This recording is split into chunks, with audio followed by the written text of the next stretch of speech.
Hello friends, स्वागत है आपका फाइन सर चैनल पे। आज हम लोग संख्या के बारे में जानेंगे। आज हम जिस टॉपिक पे वीडियो बनाने जा रहे हैं वह टॉपिक है संख्या। क्योंकि संख्या के बारे में आज हम लोग डिटेल्स रूप से जानेंगे कि संख्या होता क्या है। जो बच्चे 10वीं क्लास में है उनके लिए तो यह वीडियो काफी इंपॉर्टेंट है, क्योंकि 10वीं के एग्जाम में निश्चित रूप से संख्या से क्वेश्चन आता ही है। इसलिए यह वीडियो 10वीं क्लास के जो बच्चे होंगे जो अभी देख रहे हैं उनके लिए काफी महत्वपूर्ण है। और खासकर हम उन बच्चों से अपील करेंगे कि यह वीडियो लास्ट तक देखें, ताकि संख्या से रिलेटेड जो उनका कॉन्सेप्ट है वह क्लियर हो जाए। तो चलिए विदाउट इन्वेस्ट योर टाइम शुरू करते हैं और जानते हैं संख्या के बारे में। आइए फ्रेंड्स, यह संख्या है। क्योंकि संख्या की बात करें तो संख्या दो प्रकार की होती है, एक वास्तविक संख्या और दूसरा काल्पनिक संख्या। अब काल्पनिक संख्या का नाम पहली बार सुनते होंगे, क्योंकि 10th क्लास से पहले यानी इंटरमीडिएट के पहले काल्पनिक संख्या के बारे में जरा सा भी चर्चा नहीं है। थोड़ा सा हम आपको इसलिए हिंट्स कर दिए हैं कि संख्या दो प्रकार का होता है, एक वास्तविक संख्या और एक काल्पनिक संख्या। यानी काल्पनिक संख्या के बारे में आपको इंटरमीडिएट में जानना है। डिटेल्स रूप से है तो काल्पनिक संख्या के बारे में आपको इंटरमीडिएट में पढ़ना है, लेकिन वास्तविक संख्या की जहां तक बात है तो वास्तविक संख्या के बारे में हमें मैट्रिक में पढ़ना है, 10वीं कक्षा में पढ़ना है। तो आइए देखते हैं वास्तविक संख्या के बारे में हम लोग जानते हैं। वास्तविक संख्या 10वीं कक्षा के मैथ का जब बुक खोलेंगे आप तो फर्स्ट चैप्टर जहां शुरू होती है वहां संख्या से वह चैप्टर संख्या से शुरू होती है। और उसमें आपको वास्तविक संख्या के बारे में जानना होता है कि वास्तविक संख्या होता क्या है, यानी वास्तविक संख्या का समुच्च क्या होता है। तो आइए जानते हैं कि वास्तविक संख्याओं का कौन सा समुच्च होता है और वह कौन कौन सा संख्या है जिसे हम वास्तविक संख्याओं का समुच्च कहते हैं। तो सबसे पहले जो नंबर 1 है वह आता है प्राकृत संख्या। प्राकृत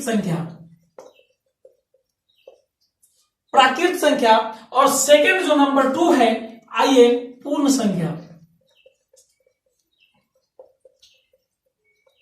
पूर्ण संख्या थर्ड में सम संख्या।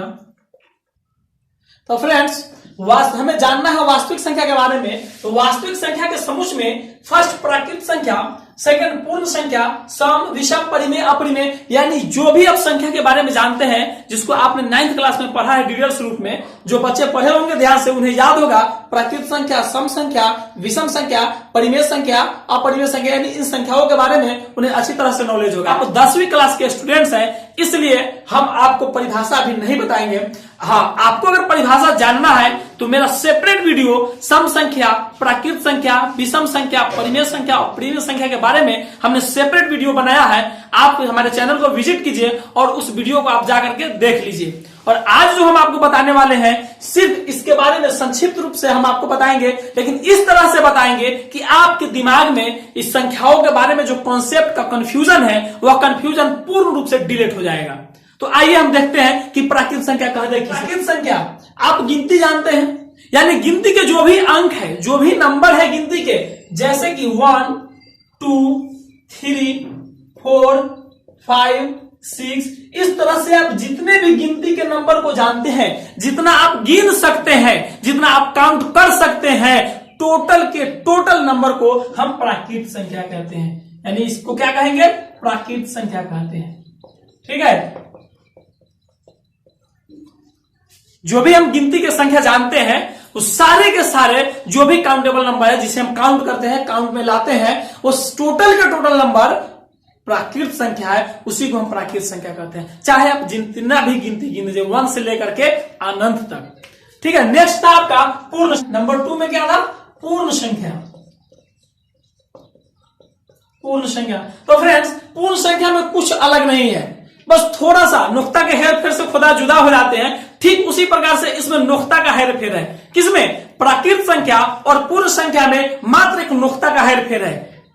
वो देखिए नुक्ता क्या है, और नुक्ता को आप सिर्फ नुक्ता ही मत समझिए, यानी जीरो का हेर फेर है। आइए देखते हैं कैसे। आपको हमने प्राकृत संख्या बताया है, प्राकृत संख्या हमने आपको ऑलरेडी बता दिया है। आप जानते हैं कि प्राकृत संख्या किसे कहते हैं?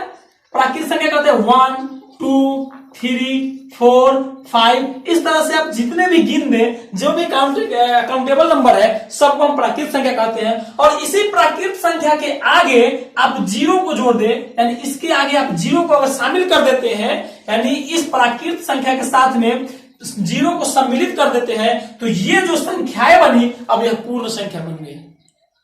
समझ आ रहा है ना? यानी प्राकृत संख्या में सिर्फ हम जीरो को जोड़ देते हैं, जीरो को सम्मिलित कर देते हैं, तो वह पूर्ण संख्या बन जाती है। और इस प्रकार इसको हम क्या कहेंगे? पूर्ण संख्या कहेंगे। क्लियर? तो रहा न बचेगा, क्या आप भूल पाएंगे? जिसको प्राकृत संख्या मालूम है, और प्राकृत संख्या किसको ना मालूम होगा? हर उस बच्चे को मालूम होगा जो अभी पढ़ रहा है, यानी छोटे बच्चे को भी गिनती आता है। भले उसको मालूम नहीं है कि इसको प्राकृत संख्या कहते हैं, लेकिन दुनिया में जितने भी इंसान हैं जो सेंसलेस नहीं है, जो आउट ऑफ माइंड नहीं है, सबको गिनती आता है, और सब 1 2 3 4 5 6 7 8 9 10 पर जानते हैं। और उसी गिनती वाले नंबर को हम प्राकृत संख्या कहते हैं। और उस प्राकृत संख्या के पहले और गिनती वाले नंबर के पहले सिर्फ आप जीरो को लगा देते हैं, यानी उसी गिनती को आप जीरो से स्टार्ट करते हैं, यानी 0 1 2 3 4, इस तरह से जब आप काउंट करते हैं तो वह पूर्ण संख्या बन जाती है। और इस प्रकार से क्या हुआ? 0 1 2 3 4 5, इस तरह से n तक यह पूर्ण संख्या हो गई, और यह पूर्ण संख्या है। इस प्रकार हम उम्मीद करते हैं कि प्राकृत संख्या और पूर्ण संख्या का जो कंसेप्ट था, जो आपके दिमाग में कंफ्यूजन पहले से भरा हुआ था, वह कंफ्यूजन पूर्ण रूप से डिलीट हो गया होगा। आइए नेक्स्ट देखते हैं। नेक्स्ट क्या था? सम संख्या। आइए देखिए, सम संख्या भी कुछ अलग नहीं है। आप प्राकृत संख्या को जानते हैं ना?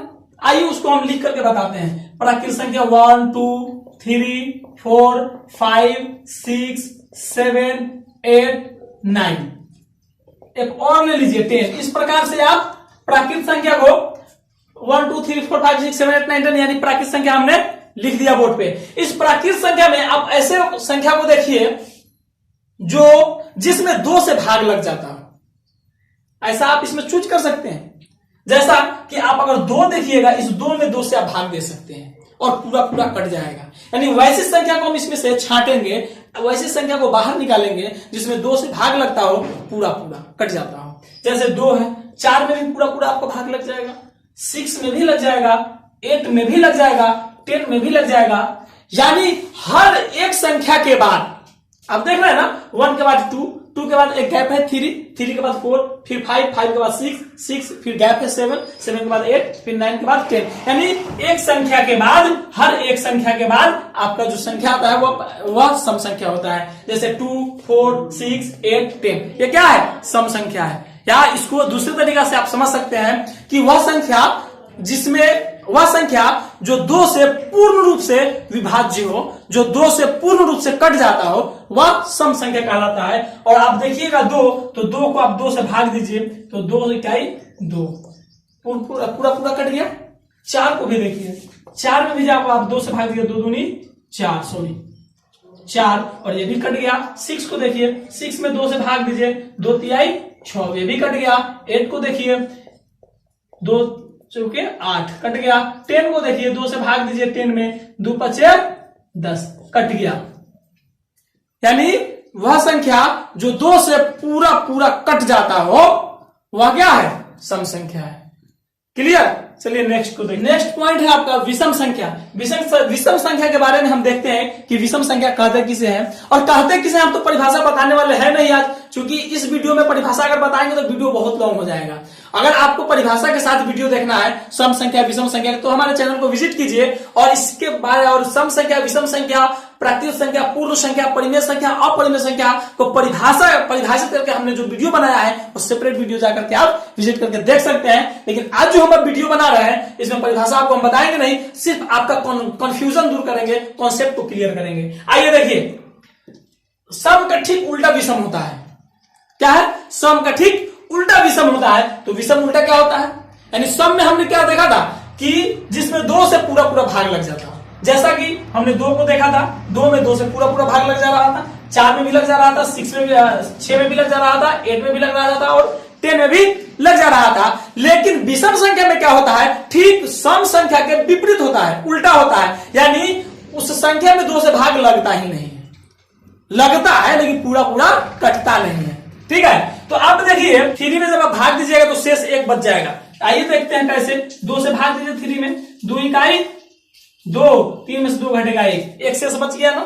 फिर 5 में दीजिए, 5 में जब आप 2 से भाग दीजिएगा 2 दूनी 4, 5 में 4 घटेगा 1, यानी कुछ ना कुछ शेष बच जाएगा 2 से जब आप भाग दीजिएगा तो। और जिस संख्या में आप भाग दे रहे हैं 2 से और कुछ ना कुछ शेष जब बच जा रहा है तो वह संख्या विषम होगा। इस प्रकार क्या है, ये सभी की सभी संख्याएं क्या है, विषम संख्या है। क्लियर। आइए नेक्स्ट को देखते हैं। नेक्स्ट जो आपका टॉप पॉइंट है वह है परिमेय संख्या। परिमेय संख्या को हम आपसे रिक्वेस्ट करना चाहेंगे कि परिमेय संख्या और अपरिमेय संख्या को आप थोड़ा ध्यान लगाकर देखेंगे, ध्यान लगाकर समझेंगे क्योंकि परिमेय और अपरिमेय से रिलेटेड बहुत ज्यादा क्वेश्चन है और एग्जाम में भी जो क्वेश्चन पूछे जाते हैं वह ज्यादातर परिमेय और अपरिमेय से ही आते हैं। इसलिए हम आपको रिक्वेस्ट करते हैं कि आप परिमेय और अपरिमेय के बारे में अच्छा से समझने की कोशिश करें ताकि कंफ्यूजन आपका दूर हो जाए। आइए देखते हैं परिमेय संख्या में। परिमेय संख्या देखिए, परिमेय संख्या हालांकि वास्ट नहीं है, यह समझने का फेर है और कुछ नहीं है इसमें। अभी हम आपका कंफ्यूजन दूर करेंगे। देखिए, आपने प्राकृत संख्या को देखा है ना, प्राकृत संख्या 1 2 3 4 5 6 7 इस प्रकार से आपने n तक जाना है प्राकृत संख्या। अब ये मत सोचिएगा कि फिर से प्राकृत संख्या पर आ रहे हैं, नहीं, हम समझाने की कोशिश कर रहे हैं। देखिए 1 2 3 4 5 6 7 आपने जाना। अच्छा, आपने प्राकृत संख्या जाना क्या, इसके आगे अगर 0 आप लगा देंगे तो क्या हो जाएगा, यह पूर्ण संख्या बन गया। अब यही प्राकृत बदल के पूर्ण में बन गया, जो अभी थोड़ी देर पहले हम आपको बताएं। अच्छा, एक और आपसे हम बात पूछना चाहेंगे कि क्या इस 1 2 3 4 5 को दूसरे तरीके से भी हम लिख सकते हैं? हाँ, लिख सकते हैं। वो क्या, -1 -2 -3 -4 -5 -6 इस प्रकार से इसमें भी हम n तक लिख सकते हैं। यानी 1 को भी माइनस में लिख सकते हैं, -1 -2 -3 -4 -5 -6 -7 इस तरह से 0 से यह माइनस में अनंत तक जाएगा। आपकी मर्जी, जितना लिख सकते हैं माइनस में लिख सकते हैं। और 0 से आगे 1 2 3 4 5 6 7 इस तरह से आप प्लस में जितनी आपकी मर्जी है आप लिख सकते हैं।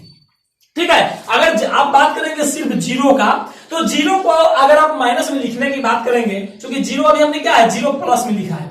अगर माइनस में 0 आप लिखेंगे तो नहीं होगा, क्योंकि 0 माइनस में नहीं होगा, क्योंकि 0 ऐसा हीरो है जो माइनस में नहीं होता, वो हमेशा प्लस में रहता है। ना उसको आप प्लस कर सकते हैं, माइनस ना ही माइनस कर सकते, ये भी बात है कि 0 को आप प्लस भी नहीं कर सकते और 0 को माइनस भी नहीं कर सकते। ठीक है। तो यानी 0 जो है सेंटर पॉइंट होता है, यू देखें तो सेंटर पॉइंट होता है। और इस प्रकार आप देख रहे हैं कि यह 0 सेंटर में है और 0 से दाहिने तरफ 1 2 3 4 5 6 इस तरह से हमने कुछ नंबर लिए हैं और फिर 0 के लेफ्ट साइड में हमने माइनस में कुछ नंबर लिए हैं। और इस प्रकार से इन सारे नंबरों के नीचे अगर आप चाहे तो बट्टे के रूप में कुछ ना कुछ लिख सकते हैं। अब बट्टे के रूप में सवाल आता है कि बट्टे के रूप में आप क्या लिखेंगे?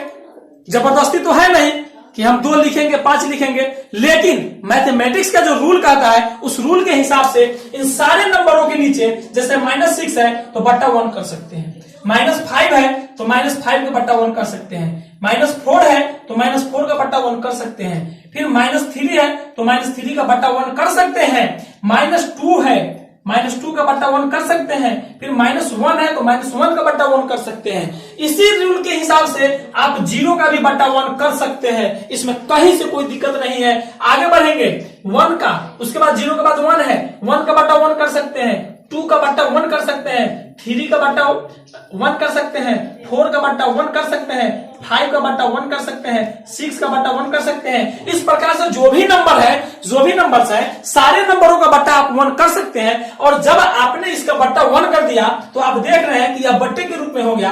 और इस प्रकार आप ऊपर वाले को P कहेंगे और नीचे वाले को जब Q कहेंगे तो यह P बट्टा Q के रूप में होगा। यानी 5 को भी हम क्या कहेंगे, P कहेंगे, और 1 क्या है, Q के रूप में।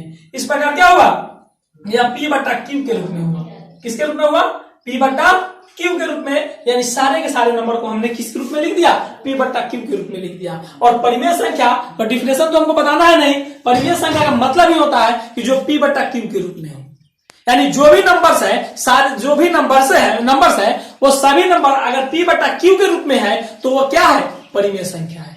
लेकिन एक शर्त है, वो शर्त क्या है कि q नॉट इक्वल ऑफ 0, यानी q के बराबर में 0 नहीं होना चाहिए।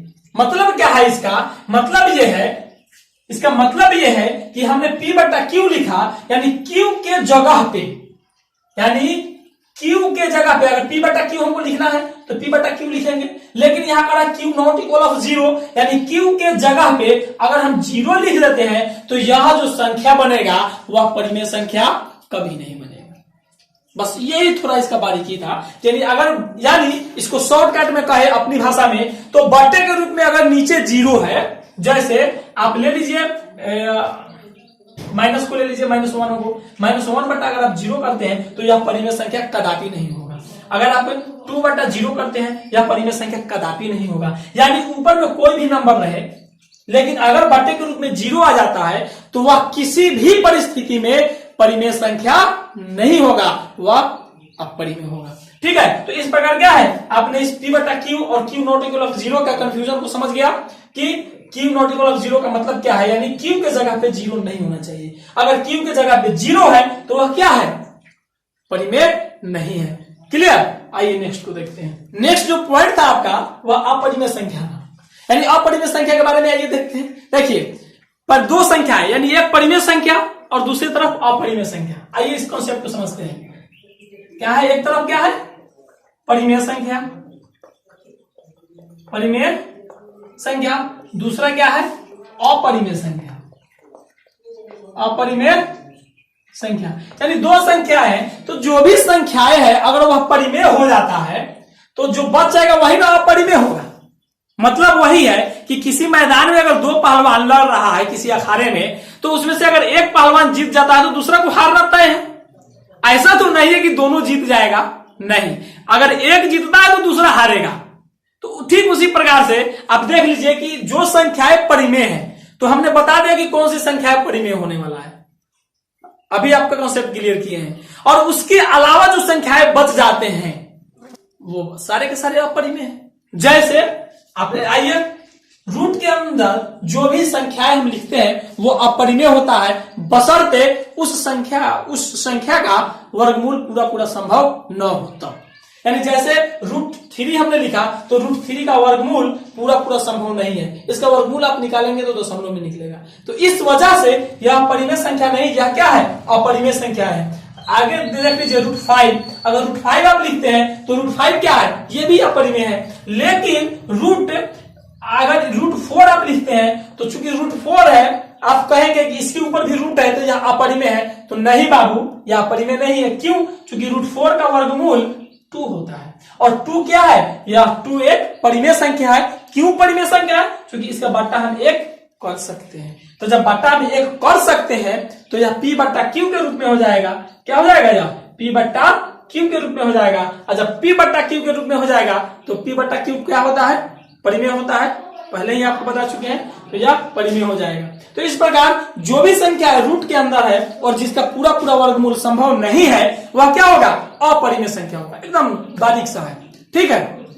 और फिर अपरिमेय और अपरिमेय के बारे में भी हम दूसरा वीडियो एक बनाए हुए हैं जिसमें हम आपको ये बताए थे कि अगर मान लेते हैं कि यह 2 क्या है, परिमेय है, और 2 के साथ अगर कोई अपरिमेय संख्या जुड़ जाए, जैसे 2 + √3, तो 2 + √3 अगर कोई अपरिमेय संख्या जुड़ गया तो अब इस पूरी की पूरी संख्या को हम क्या कहेंगे, परिमेय कहेंगे या अपरिमेय कहेंगे? क्योंकि यहाँ पर तो एक परिमेय है एक अपरिमेय है, तो यहाँ पे इस पूरी की पूरी संख्या को हम अपरिमेय कहेंगे। और इसके बारे में अगर आपको डिटेल्स जानना है कि किसी भी परिमेय संख्या और अपरिमेय संख्या के बीच में प्लस का चिन्ह हो, माइनस का चिन्ह हो या गुणा का चिन्ह हो, या परिमेय संख्या अपरिमेय संख्या बट्टे के चिन्ह के साथ आता हो, तब वह संख्या परिमेय होता है या अपरिमेय होता है। अगर इसके बारे में आपको जानना है तो आप चैनल को विजिट करके और इसके बारे में जो हमने सेपरेट वीडियो बनाया है उस वीडियो को आप पूरा देखें ताकि आपका कंसेप्ट क्लियर हो जाए। तो चलिए नेक्स्ट पॉइंट को देखते हैं। यानी उम्मीद कर रहे हैं हम कि परिमेय और अपरिमेय का जो कॉन्सेप्ट था वो आपका क्लियर हो गया होगा। अगर क्लियर नहीं हुआ है तो आप फिर से दोबारा इस वीडियो को पॉज करके देखें और देखिए ताकि आपका कॉन्सेप्ट क्लियर हो जाए। आइए देखते हैं नेक्स्ट पॉइंट। नेक्स्ट संख्या है आपका पूर्णांक संख्या। पूर्णांक संख्या के बारे में हमें जानना है। देखिए इसके पहले हम जो आपको बताए थे कि हमने पूर्ण संख्या लिखा 0 1 2 3 4 5 6, इस तरह से हमने n तक लिख दिया और फिर इधर माइनस में हमने लिखा -1 -2 -3 -4 -5 और -6 और इस तरह से हमने n तक इधर लिख दिया। ये टोटल के टोटल जो नंबर्स हैं प्लस में और माइनस में, ये सारे के सारे नंबर को हम क्या करेंगे? पूर्णांक संख्या कहेंगे। क्लियर? कोई दिक्कत नहीं। यानी पूर्ण संख्या के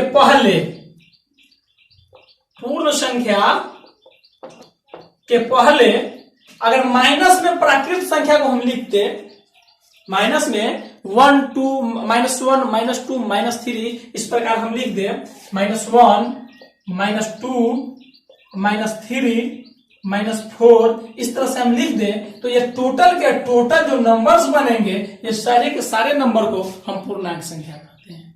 ठीक है, इसीलिए एक और कंफ्यूजन हम आपको दूर करना चाहेंगे कि जितने भी पूर्णांक संख्याएं हैं सारे के सारे पूर्णांक संख्याएं परिमेय संख्या होती है।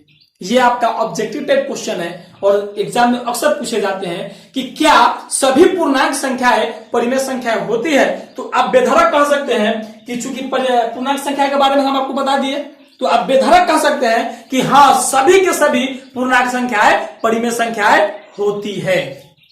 ठीक है, इस प्रकार आप समझ गए कि पूर्णांक संख्या किसे कहते हैं। आइए अब नेक्स्ट पॉइंट बचा हुआ है आपका भाज्य संख्या और अभाज्य संख्या, इसको हम देखते हैं। भाज्य संख्या होता क्या है? देखिए भाज्य संख्या भाज्य संख्या को दूसरा एक नाम भी है। भाज्य संख्या को एक नाम और भी है जिसको हम कहते हैं यौगिक संख्या। यौगिक संख्या लिखावट पे ज्यादा ध्यान नहीं दीजिएगा, आप समझने की कोशिश कीजिएगा। ठीक है, क्योंकि हम हिंदी का प्रोफेसर नहीं है इसलिए।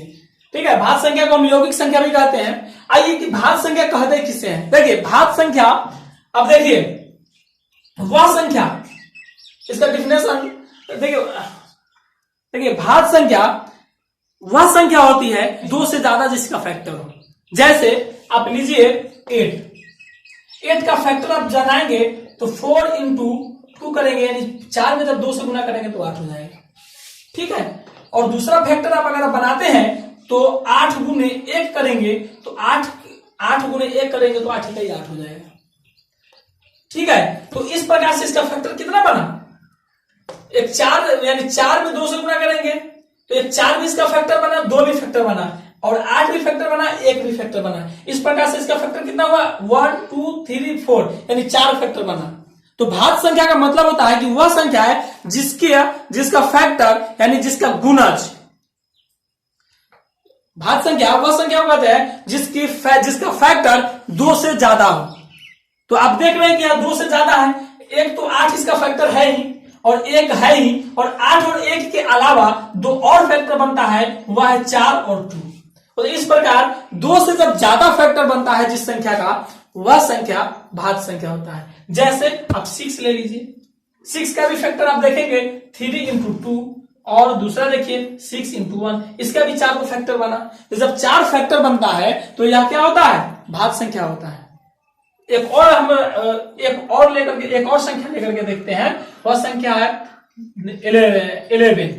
अगर हम 11 लिख रहे हैं तो 11 का फैक्टर बनाने के लिए हमको 11 इंटू 1 करना पड़ेगा, और इसके अलावा दूसरी ऐसी कोई दुनिया में संख्या नहीं है जो इसका फैक्टर बनने के लिए चाहे बने। तो इस प्रकार हम इसको कहेंगे अभाज्य संख्या, इसको भाज्य नहीं कहेंगे। तो इस प्रकार क्या है? यह 11 भाज्य नहीं है। लेकिन दूसरा हम लेते हैं 10, तो 10 का जब हम फैक्टर बनाएंगे तो 5 इंटू 2 करेंगे, यानी 5 इंटू 2 5 दूनी 10, और दूसरा अगर हम इसका फैक्टर बनाते हैं तो 10 इंटू 1। तो इस प्रकार आपने क्या देखा कि 5 और 2 1 और 10, यानी 1 2 3 4, इस प्रकार से इस 10 का फैक्टर कितना बना? 4 फैक्टर बना। और हम पहले ही आपको बता चुके हैं कि जिसका फैक्टर 2 से ज्यादा होता है, जिस संख्या का फैक्टर 2 से ज्यादा होता है, वह संख्या भाज्य संख्या कहा जाता है। क्लियर? तो उम्मीद करते हैं कि यह कॉन्सेप्ट भी आपका क्लियर हो गया। अब एक लास्ट पॉइंट आपका बचा हुआ है, अभाज्य संख्या और अभाज्य संख्या को हम देखते हैं। आइए, टोटल 9 निकलेला। टोटल 9 को रूट कहाँ करूँगा? रूट संख्या बता दे आपको संख्या पहले बता दो ना, रूट संख्या बताओ भाई। आइए, दूसरा संख्या है रूढ़ संख्या। रूढ़ संख्या को अभाज्य संख्या भी कहते हैं। रूढ़ संख्या को क्या कहते हैं? अभाज्य संख्या। अभाज्य संख्या कहते हैं। देखिए, बहुत ही आसान है, बहुत ही इजी है। थोड़ा सा आप दिमाग लगाएंगे तो समझ में आएगा, जरूर आएगा। और एक दिन में कुछ नहीं होता, लेकिन एक दिन जरूर होता है, इस बात को आप याद रखिएगा। करत करत अभ्यास के जरमती हो तो सुजान, रसरी आवत जात सिल पर पड़त निशान। यानी भाज्य संख्या यानी यौगिक संख्या के ठीक उल्टा यह रूढ़ संख्या होता है। ठीक उल्टा समझने के लिए आप समझ सकते हैं। ठीक उल्टा, उल्टा कैसे? यानी भाज्य संख्या में हम आपको बताए थे कि वह संख्या जिसका फैक्टर 2 से ज्यादा हो। जैसे आपको बताए थे कि आप अगर 10 लेते हैं, 10 जैसी संख्या लेते हैं और 10 का जब आप फैक्टर बनाते हैं तो उसका फैक्टर 5 और 2 होगा और एक 10 और 1 होगा। तो इस प्रकार उसका फैक्टर कितना बना था? 4 बना था। लेकिन इस अभाज्य संख्या में कोई भी संख्या आप लीजिए, वह संख्या जिसका फैक्टर मात्र 2 बने, मात्र दो संख्या बने, वह कौन कौन सी? या खुद स्वयं वह संख्या हो और एक हो। जैसे आप लीजिए 2 है, 2 सम संख्या है लेकिन यह अभाज्य है। कैसे? देखिए, 2 का फैक्टर एक 2 होगा और एक 1 होगा। इसके अलावा, इस 2 और 1 के अलावा दुनिया में आप कोई भी संख्या नहीं देखेंगे कि इस 2 का फैक्टर बने। यानी कोई भी ऐसी संख्या नहीं है जिस संख्या में गुणा करने के बाद 2 आए, है नहीं है। इसलिए यह संख्या क्या है? अभाज्य संख्या है। 3 लीजिए, 3 यानी 3 इंटू 1। अगर आप 3 में 1 से गुना कीजिएगा तो 3 होगा, या 1 में 3 से गुना कीजिएगा तो 3 होगा। इसके अलावा दुनिया में कोई भी ऐसी संख्या है क्या जो 3 को पूरा करे, जिसको गुना करने के बाद 3 आए? नहीं है। तो इस प्रकार यह क्या है? अभाज्य संख्या है। यानी हमने पहले ही बताया है कि वह संख्या जिसका फैक्टर 2 संख्या हो, 2 संख्या के अलावा कोई भी संख्या नहीं हो, वह अभाज्य संख्या होता है। नेक्स्ट देखिए, और हम लेकर के देखते हैं। आप लीजिए 7 लेकर देखिए। 7 में जब 1 से आप गुना करेंगे तो 7 इकाई 7, 7 में 1 से गुना कीजिएगा 7 इकाई 7, या 1 में 7 से गुना कीजिएगा 1 7 7। इसके अलावा दुनिया में और कोई भी संख्या है जो 7 को पूरा करे, 7 का फैक्टर बने? नहीं है। इस प्रकार हमने पहले ही बताया था कि वह संख्या जिसका फैक्टर 2 संख्या बने, 2 के अलावा और कोई भी संख्या ना बने, तो वह अभाज्य संख्या कहलाता है। और इस प्रकार 7 एक अभाज्य संख्या है। इसके पहले हमने 11 लिया था। आप कहेंगे कि सब छोटा छोटा संख्या लेकर के बता दे रहे हैं, कोई 12 संख्या लेकर के बताए। ठीक है, हम 12 संख्या लेकर के आपको बताते हैं। क्या आप 12 संख्या में आप देखिए, 12 संख्या 31 लीजिए। क्या 31 का कोई ऐसा भी है दुनिया में संख्या जो 31 का फैक्टर बने? नहीं है। 31 में 1 से गुना कीजिएगा तो 31 आएगा, या फिर 1 से 31 में गुना कीजिएगा तो 31 आएगा। इस प्रकार क्या है? यह अभाज्य संख्या है। ठीक है, तो फ्रेंड्स आज का जो क्लास था बस इतना ही, और फिर हम मिलेंगे आपसे नेक्स्ट क्लास में।